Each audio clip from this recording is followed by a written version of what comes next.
Students, myself Neha Chauhan, lecturer mechanical from GPC Jodhpur.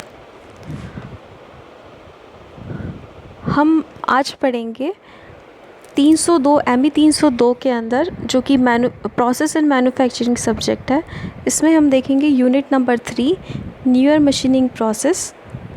इसे हम unconventional machining processes या methods और मॉडर्न मशीनिंग मेथड्स भी कहते हैं। अनकन्वेंशनल मशीनिंग प्रोसेस इसे इसलिए कहा जाता है क्योंकि जो हमने कन्वेंशनल मेथड्स देखे हैं उसमें सिंगल पॉइंट कटिंग टूल या multi point cutting tools use आते हैं और उसकी मदद से हम मटेरियल को रिमूव करने का प्रोसेस करते हैं। But in newer machining processes या अनकन्वेंशनल मशीनिंग प्रोसेसेस या फिर मॉडर्न मशीनिंग प्रोसेसेस, जिस भी नाम से हम इसे बुलाएं, इन सब के अंदर मटेरियल रिमूव करने का प्रोसेस बिल्कुल डिफरेंट होता है। हमें इन प्रोसेसेस की रिक्वायरमेंट क्यों हुई, इसके लिए हम देखेंगे कि अभी कुछ सालों के अंदर कुछ हार्डर और डिफ़िकल्ट टू मशीन मटेरियल्स का डेवलपमेंट हुआ, जो कि काफ़ी ज़्यादा हीट रेजिस्टिंग थे, जिनमें की स्ट्रेंथ बहुत ज़्यादा थी, या टेम्परेचर रेजिस्टेंस मटेरियल्स को हमने डेवलप किया। फॉर एग्ज़ाम्पल हम देखें Hastelloy, Nitralloy, Waspaloy, Nimonics, carbides, stainless steel या हीट रेजिस्टिंग स्टील्स, या और भी डिफरेंट काइंड ऑफ इन्हीं के कॉम्बिनेशंस में अलॉयज़। इन सब के ऊपर जब हमें मशीनिंग करना था तो कन्वेंशनल मेथड से इनके ऊपर मशीनिंग करना पॉसिबल नहीं हो पाया। अगर हम कर सकते थे तो इसमें जो कन्वेंशनल मेथड है उसमें केवल हम एब्रेशन प्रोसेस को ही अप्लाई कर सकते हैं, और उसमें भी लिमिटेशंस हैं कि हम जितना डिफ़िकल्ट शेप को मशीन करना चाहें या बहुत ज़्यादा मटेरियल रिमूवल रेट चाहें तो वो उन प्रोसेस में पॉसिबल नहीं है। इन मटेरियल्स की अगर हम देखें एप्लीकेशंस कहाँ पर है, तो सबसे ज़्यादा एप्लीकेशंस इनकी देखी जाएगी तो एरोस्पेस के अंदर जो भी कंपोनेंट्स हैं उनके अंदर बहुत ज़्यादा इनके एप्लीकेशंस हैं। न्यूक्लियर इंजीनियरिंग के अंदर भी इनके एप्लीकेशंस बहुत ज़्यादा है, क्योंकि वहाँ स्ट्रेंथ बहुत ज़्यादा चाहिए, टेम्परेचर रेजिस्टेंस मटेरियल चाहिए, तो वहाँ पर इनका यूज़ बहुत ज़्यादा किया जाता है।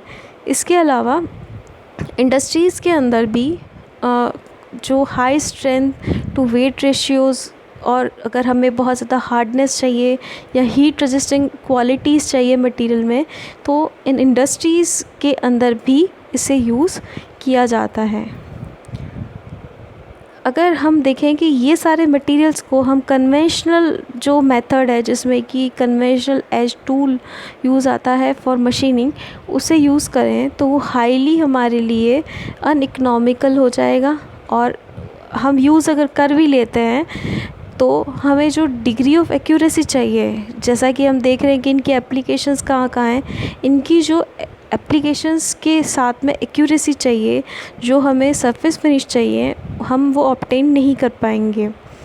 इसके अलावा हम देखेंगे कि जब एरोस्पेस के अंदर या न्यूक्लियर इंजीनियरिंग के अंदर काफ़ी ज़्यादा डिफ़िकल्ट शेप्स, कॉम्प्लेक्स शेप्स होते हैं जो हमें प्रोड्यूस करने होते हैं, उनको प्रोड्यूस करना डिफ़िकल्ट होगा इन कन्वेंशनल मेथड, और साथ के साथ अगर करने की कोशिश करें तो बहुत ज़्यादा टाइम कंज्यूमिंग होगा, और सम टाइम अगर बहुत ज़्यादा कॉम्प्लेक्स शेप है तो उसे हम हमारे कन्वेंशनल मेथड से उसमें प्रोड्यूस नहीं कर सकते।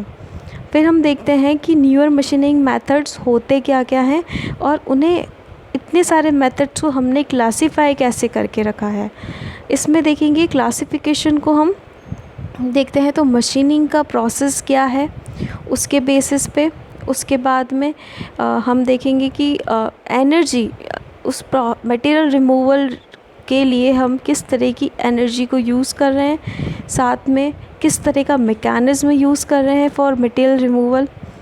उसके बाद में हम देखेंगे कि इन सब प्रोसेस में हम एनर्जी सोर्स जो है वो क्या यूज़ कर रहे हैं, और इसमें एनर्जी का एक मीडियम से दूसरे मीडियम में ट्रांसफ़र अगर हो रहा है तो उसमें मीडियम क्या यूज़ कर रहे हैं। ये सारे पॉइंट्स होते हैं जिसके बेसिस पे हम न्यूअर मशीनिंग प्रोसेसेस को क्लासिफाई करते हैं। फिर हम देखते हैं कि फर्स्ट इसका क्लासिफिकेशन आएगा on the basis of mechanical. ठीक है, मैकेनिकल में हम देखेंगे तो दो मेथड्स होते हैं, एब्रेसिव जेट मशीनिंग जिसे कि शॉर्ट में एजीएम कहते हैं, और दूसरा होता है अल्ट्रासोनिक मशीनिंग जिसे यूएसएम कहते हैं। इसके बाद में आता है केमिकल, जिसमें दो प्रोसेस अगेन होते हैं, chemical milling and chemical blanking. ये जो केमिकल प्रोसेस है इसे आपके सिलेबस में इंक्लूड नहीं किया गया है, बट ये क्लासिफिकेशन में आता है, इसलिए हमने इसे यहाँ पर नोट डाउन किया है। फिर थर्ड मेथड है इलेक्ट्रोकेमिकल मशीनिंग जिसे ईसीएम कहते हैं, इलेक्ट्रोकेमिकल ग्राइंडिंग जिसे ईसीजी कहते हैं। फिर आता है इसका classification last one, thermo electric, जिसमें electrical discharge machining EDM, laser beam machining LBM, electron beam machining EBM और प्लाज्मा आर्क मशीनिंग पीएम। अब इन मेथड्स में क्या आपका मीडिया रहेगा, कैसे मटेरियल रिमूवल होगा, क्या मैकेनिज़्म में यूज़ होगा, क्या हम एनर्जी सोर्स यूज़ कर रहे हैं, ये सबको हम डिटेल में 1 बाय 1 डिस्कस करेंगे, जो कि 1 बाय 1 क्लास में आप देखते रहेंगे। इसके बाद में आता है कि अगर आपके पास में इतने सारे मेथड्स हैं और उन मेथड्स में से आपको पर्टिकुलर किसी एप्लीकेशन के लिए कोई मेथड सेलेक्ट करना है तो आप कैसे करेंगे। उसमें होता है फ्रॉम दी प्रोसेस सिलेक्शन, मतलब आप कौन सा प्रोसेस सेलेक्ट कर रहे हो उसके लिए क्या क्या पॉइंट्स होते हैं वो हम देखते हैं। उनमें हम सबसे पहले देखेंगे कि क्या फिज़िकल पैरामीटर्स हैं of the machine and of the work material, and second आपके जिस वर्क मटेरियल पे से आपको मटेरियल रिमूव करना है उसकी प्रॉपर्टीज़ क्या हैं और उसका शेप क्या है। उसके बाद में प्रोसेस जो आपने सेलेक्ट किया है वो कितना कैपेबल है और उसकी मशीनिंग कैरेक्टरिस्टिक्स क्या हैं। उसके बाद में हम देखेंगे तो फोर्थ वन है इकोनॉमिक कंसिडरेशन। इनको हम अभी डिटेल में देखते हैं। फ़िज़िकल पैरामीटर्स में आप समझ रहे होंगे कि उसकी साइज़ क्या है, ठीक है, और उसकी साइज़ से रिलेटेड जो पैरामीटर्स हैं वो सारे हम कंसिडर करेंगे। फिर हम देखते हैं कि इसकी ये जो प्रोसेसेस हैं इनकी एप्लीकेशन और भी कुछ माइनर चीज़ों के ऊपर डिपेंड करती हैं जो कि इन्फ्लुएंस करती हैं उनके सिलेक्शन को। वो है कि आपका वर्क पीस का शेप और साइज़ क्या है और आपको उस पर क्या साइज़ का जो भी शेप चाहिए वो क्या चीज़ प्रोड्यूस करनी है वो बहुत डिपेंड करता है। जैसे क्या साइज़ का होल है, ऑन डेप्थ उसकी कितनी है, वो थ्रू होल है या फिर वो ब्लाइंड होल है, या आपको केवल सरफेस फिनिशिंग करनी है, या आपको थ्रू कटिंग करके कोई एक शेप प्रोड्यूस करना है, या कोई स्पेशल शेप प्रोड्यूस करना है जिसे कि हम स्पेशल एप्लीकेशन के अंदर कंसिडर करेंगे। ये सारे पैरामीटर्स भी प्रोसेस सिलेक्शन के ऊपर इफ़ेक्ट डालते हैं। उसके बाद हम देखते हैं नेक्स्ट आता है, हमने ऊपर पढ़ा था कि प्रोसेस कैपेबिलिटी और मशीनिंग के कैरेक्टरिस्टिक्स। जब हम इस फैक्टर को कंसिडर करेंगे तो हमें क्या क्या चीज़ें पता होनी चाहिए। मटेरियल रिमूवल रेट हमें क्या मिलेगी मशीन से, इसमें यह है कि कितनी देर में कितना मटेरियल हम रिमूव कर पा रहे हैं, दैट मीन्स प्रोसेस से रिमूव कर पा रहे हैं, वो चीज़ इसके प्रोसेस कैपेबिलिटी या मशीनिंग कैरेक्टरिस्टिक्स के अंदर हमें देखनी होगी। उसके बाद में हम एक पर्टिकुलर डायमेंशन देते हैं फॉर शेप, फॉर होल्स, जो भी हमें प्रोफाइल जनरेट करनी है उसमें कुछ लिमिट्स देते हैं कि इतना अप और इतना डाउन आता है, इसे टॉलरेंस कहते हैं। वो टॉलरेंस हम कितनी उस प्रोसेस में मेंटेन कर पाएंगे, that is also very important factor जो कि प्रोसेस सिलेक्शन के अंदर हमें काम आएगा। उसके बाद में टॉलरेंस मेंटेन कर लिया, बट सरफेस फिनिश का भी एक क्राइटेरिया बहुत ज़रूरी होता है। तो सरफेस फिनिश उस प्रोसेस से हमें कितनी मिल पा रही है। उसके बाद हम देखेंगे डेप्थ, जो सरफेस डैमेज हो रहा है वो कितनी डेप्थ तक हो पा रहा है।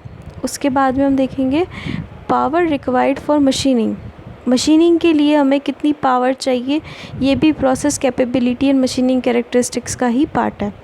उसके बाद में हम देखेंगे जो हमने इकोनॉमिक कंसिडरेशन कहा था, इकोनॉमिक कंसिडरेशन से हमारा क्या मतलब है। उसको कंसिडर करने में हमारे फैक्टर्स आते हैं कि हमने ये सारे प्रोसेसेस जो हमने फ़िज़िकल पैरामीटर्स देख लिए, प्रॉपर्टीज़ उस वर्क मटेरियल की देख ली, या हमें क्या शेप बनाना है वो हमने देख लिया। उसके बाद में हमने प्रोसेस कैपेबिलिटी भी देख लिया और उसके मशीनिंग कैरेक्टरिस्टिक्स भी देख लिए। ये सब के सिलेक्शन के बावजूद भी फोर्थ फैक्टर भी हमारे सिलेक्शन को बहुत इफ़ेक्ट करेगा। वो कैसे करेगा, अगर हमें मशीन सेलेक्ट करनी है तो उसकी कैपिटल कॉस्ट कितनी आ रही है, वो हमारे लिए फैक्टर बहुत ज़रूरी है। उसके बाद में हम मशीन को चला रहे हैं तो जो हम टूल यूज़ कर रहे हैं तो उसमें जो टूल की कॉस्ट है, टूलिंग कॉस्ट को भी कंसिडरेशन के अंदर लिया जाता है। फिर चलाते वक्त पावर जो हम दे रहे हैं उसकी पावर की कॉस्ट जो आएगी वो, उसके बाद में material removal rate, that means हम कितनी पावर दे रहे हैं और हमें कितनी मटेरियल रिमूवल रेट मिल रही है, तो ये उसकी एफिशिएंसी हुई। और साथ में कि जब टूल यूज़ हो रहा है तो यूज़ होते वक्त उसकी वियर टियर कितनी हो रही है, ये भी एक बहुत ज़रूरी फैक्टर होता है इकोनॉमिक कंसिडरेशन के अंदर। तो ये सारे फैक्टर्स के बेसिस पे हम सेलेक्ट कर पाएंगे कि हमारे पास में जो जो भी मेथड्स हैं उनमें से हम अपने प्रोडक्ट को प्रोड्यूस करने के लिए, उसमें जो भी हमें शेप प्रोड्यूस करना है उसके अंदर कौन सा प्रोसेस यूज़ करें। अब हम नेक्स्ट क्लास के अंदर मैकेनिकल प्रोसेस में जो भी इसके वेरिएशंस है, AGM, एब्रेसिव जेट मशीनिंग और अल्ट्रासोनिक मशीनिंग, उसको 1 बाय 1 और उसके आगे और इन प्रोसेस को डिस्कस करेंगे। Thank you students.